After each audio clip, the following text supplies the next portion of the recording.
പശ്ചിമേഷ്യൻ സംഘർഷങ്ങളുടെ പശ്ചാത്തലത്തിൽ തന്ത്രപ്രധാനമായ ഹോർമൂസ് കടലിടുക്കിന് തെക്ക് ഒമാൻ തീരത്ത് വെച്ച് ഇന്ത്യൻ ചരക്ക് കപ്പലിന് നേരെ ആക്രമണം.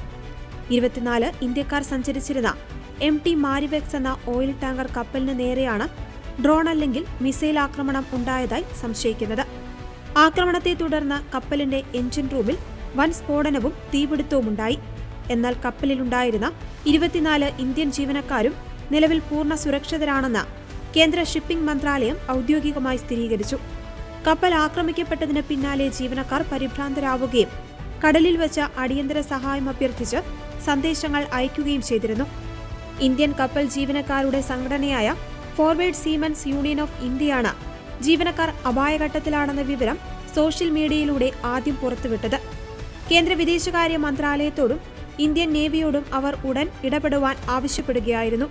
വാർത്ത പുറത്തുവന്നതിന് തൊട്ടുപിന്നാലെ ഒമാനിലെ ഇന്ത്യൻ എംബസി കപ്പലിലെ നാവികരുമായി നേരിട്ട് ബന്ധം സ്ഥാപിച്ചു. കേന്ദ്ര ഷിപ്പിംഗ് മന്ത്രാലയ ഡയറക്ടർ ഒബീഷ് കുമാർ ശർമ്മ നൽകിയ വിവരങ്ങൾ പ്രകാരം തിങ്കളാഴ്ച ഉച്ചയ്ക്ക് 1:30 കപ്പലിൽ തീപിടുത്തമുണ്ടായതായി റിപ്പോർട്ട് ചെയ്തത്.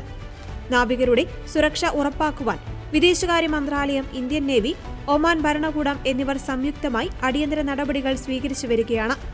ഇസ്രായേൽ-ഇറാൻ സംഘർഷം ശക്തമായതിനെ തുടർന്ന് പശ്ചിമേഷ്യൻ കടലിടുക്കുകളിൽ വാണിജ്യ കപ്പലുകൾക്ക് നേരെയുള്ള ആക്രമണം വർദ്ധിച്ചു വരികയാണ്.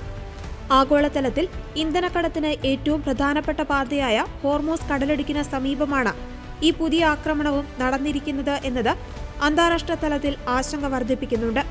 കഴിഞ്ഞ ദിവസങ്ങളിൽ സമാനമായ രീതിയിൽ മറ്റു ചില കപ്പലുകൾക്ക് നേരെയും ആക്രമണ ശ്രമങ്ങൾ ഉണ്ടായിരുന്നു.